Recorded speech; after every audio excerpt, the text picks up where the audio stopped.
Morning mga butil. Nakita nyo yan? Yan. Yan yung mismo. Talbos mga butil. Yan. Masustansya. Talbos ng kamuting sariwang sariwa. Ayan mga butil oh. Walang chemical pa.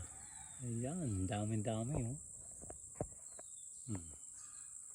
Mga butil, press na press. Magasabaw ko na isda. Ayos yan. Para guminawa ang ating pakiramdam. Low blood, ayos yan. Half cook lang.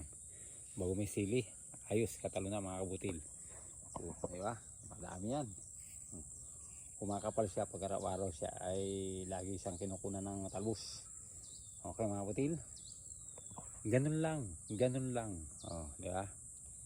Pag may time, kain ng gulay. Lalo ngayon, may okasyon, gulay ang kailangan. Pagkatapos kumain ng mga tataba, gulay. Para humaba ang buhay. Yan, isda. Bago may bulaklak ng kalabasa. Ayan mga butil. Tapos ito na. Inuna muna natin yung talbos ng kamote. Alaga lang po mga kabutil. Wala naman sabi maraming arte. Yan, laga lang. Diba? Bago talbos ng kalabasa, bago kapira isda, solve na ang ulam mga kabutil. Pampalakas ng katawan, pampahaba ng buhay, kung sakasakali. Kaya, kumain ng gulay at isda para humaba ang ating buhay. Thank you for watching mga kabutil. God bless all. Happy New Year.